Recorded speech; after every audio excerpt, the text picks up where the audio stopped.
So I came across a YouTube channel recently, and I have to be honest with you, I was shocked. This creator was posting some really dark graphic content. We are talking extreme horror here, blood everywhere, and even a video depicting sexual violence. And you want to know the crazy part? She had a plan. Also, she thought she was being strategic. Today, I'm going to tell you exactly what that plan was and why it was actually a wrong move that could destroy her channel.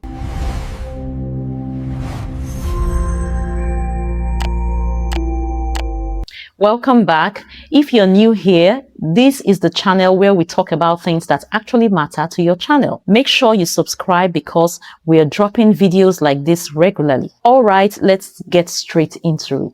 So I stumbled on this creator's channel where she posts horror content. Yeah. Now, horror is a legitimate niche on YouTube. Don't get me wrong, okay? It's legitimate on YouTube. People love suspense, thrillers, dark storytelling. It's totally fine, okay? But this one I'm telling you about was on a different level entirely.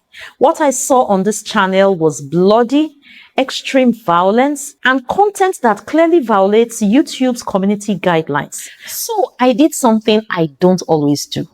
I reached out to this lady privately. She's a lady, okay?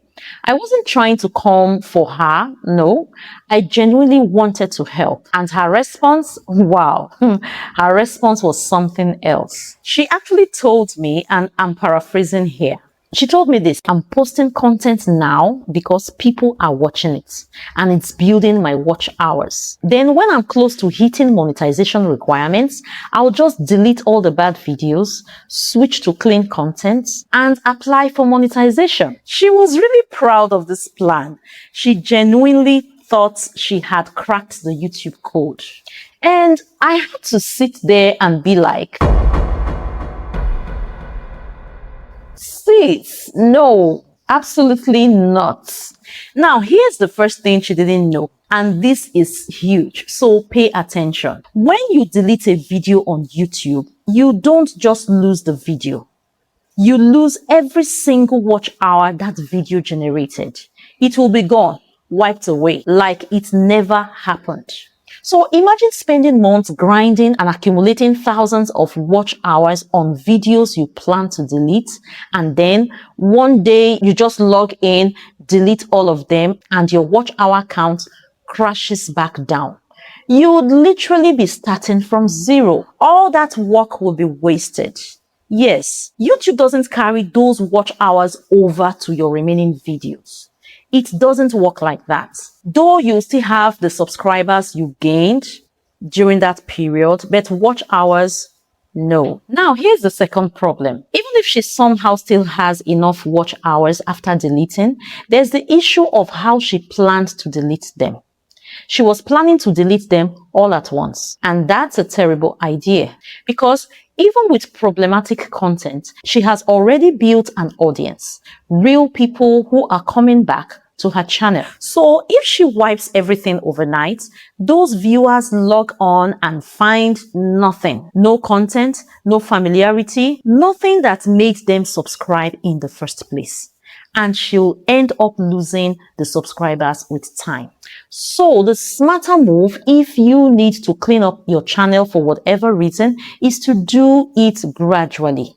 Take down 1 or 2 videos at a time while you start uploading fresh content. That way, your audience stays engaged through the transition. Now, there's a third thing I told her, and that is, don't abandon your niche completely. Yes, the graphic content has to go, absolutely. But horror as a genre, drama, suspense, that can stay because that's actually her brand. Remember, her audience came for that energy. So instead of gravitating to, I don't know, cooking videos or lifestyle vlogs out of nowhere, which would completely confuse her audience, she should evolve within her niche. I told her she could stick to clean horror, psychological thrillers, or even mystery storytelling. maintain the drama, lose the violations. That way, she keeps her existing viewers and becomes monetization friendly at the same time. So let me summarize the 3 lessons here. Number 1, deleting videos deletes your watch hours too. So think before you post anything you will regret later. 2, if you need to clean up your channel, do it slowly and consistently, not all at once. And 3, when you're changing your content direction, stay close to your original niche so you don't lose the audience you already built. Look, I'm not here to judge anyone's content choices, okay? I'm just here to make sure that if you're putting in the work, it should be that you are building something that actually lasts. YouTube is a long-term game, and small mistakes made early can cost you big later on. All right, that's it for today's video. If this was helpful, please drop a like. It helps more people to find this video, okay? And if you know a creator who needs to hear this, please share it with them. And if you're not subscribed to the channel already, please do so. I'll catch you in the next one. Bye.